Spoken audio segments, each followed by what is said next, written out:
Once there was a beautiful verdant green island.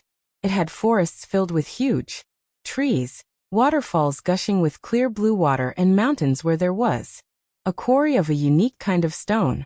This stone was valued for its attractive white color. It was also easy to turn into sculptures. The island had been ruled for years by a king who was now old. He looked after his people well, and loved the natural beauty of his land above all. His closest friend was a sculptor called Amar. Amar too loved the land more than anything else.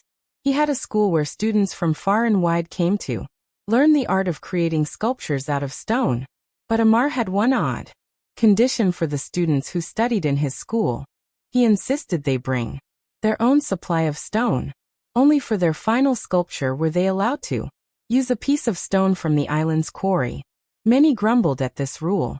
After all, dragging tons of stone to an island in the middle of a sea was difficult, but Amar was adamant. Once his king asked him the reason for this condition. And this is what wise old Amar had to say. This stone and indeed everything on this remarkable land of ours is a gift which we need to preserve. Unless we use it wisely, how will we be able to save this quarry for our children? If we start using the stones and woods from trees without a thought, they will soon finish, and then we will be left with an empty, barren land. This is why I insist that students learning the craft of sculpting bring their own material, and only when they make their final piece of art can they use this unique stone from our land. The king applauded this thought in his mind, and let Amar run his school the way he wanted. But then a day came when the king, now very old, died, and his son took over the throne. Rajdip, the new king, wanted to do everything differently from his father. He started changing many laws. One day he remembered the art school and went to visit it. There he saw the students working on their sculptures. But his ministers whispered to him the complaints that other students, who had not wanted to bring their own material, had made about Amar's rule. Rajdip realized that if he lifted the rule, then many more people would come to study in the school.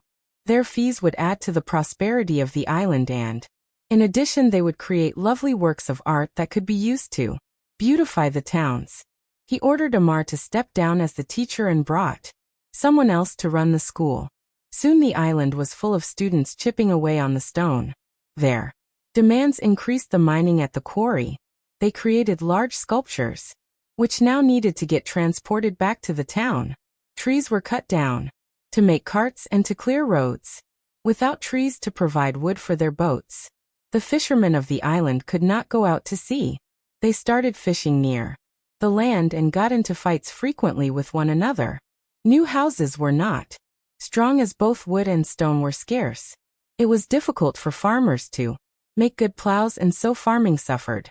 All the mining created so much of pollution that plants started dying out, diseases spread, and the tinkling waterfalls fell silent as water became scarce. The climate changed, it became hotter and drier.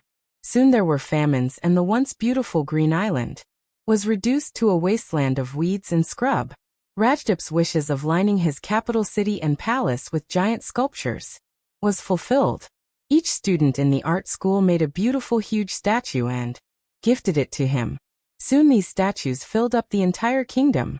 Where once there were deep forests and blue rivers and streams, the island was a barren land now. The forests were gone. The rivers had turned into dirty trickles of water. The climate had become hot and dusty as the rains no longer came on time. People started leaving the island.